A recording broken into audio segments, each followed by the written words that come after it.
sii socday aad arkaysan amaba ujeedaan mudane daahir maxamed xasan daahir dhaga bacayr la soco waxaad ka taqaanaa hasaabaha reer miyiga habeenkii saambaa macaawista inta loo qabsado ayaa waxaa la aadayaa in hasaabo amba shukaan saa u taqaanidba saa la 9 saac ay meelahaas la socdaa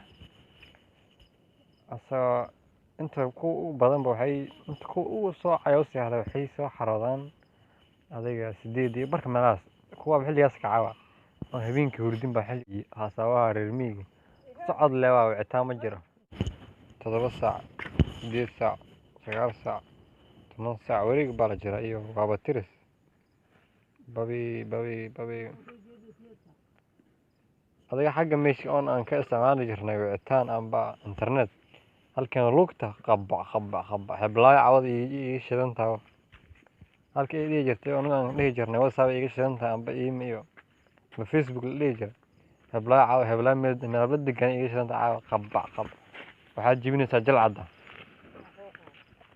halkan waxaa ka baxa geedo oo habeenkii lugaha u daran jalcad la leeyahay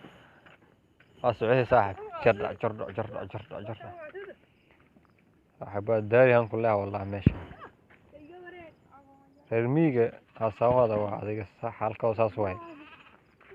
سيدا هدا معاس وينها موجود ماركي سيدو ساس عمل انتو كتان نينكا 16 وحوق هذا هذيك الاريا انت بدنا كري سيارته لو قاعد جري قطن سيارتك لو قاعد جري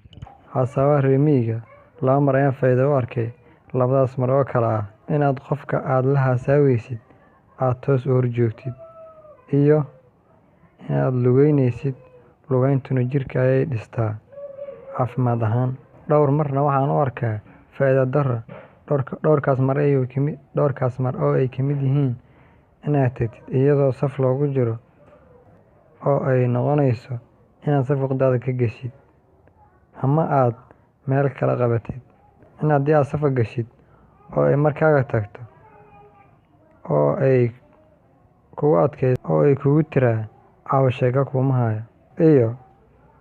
adiga oo jalcad soo jibiyey oo aan weli hasaamin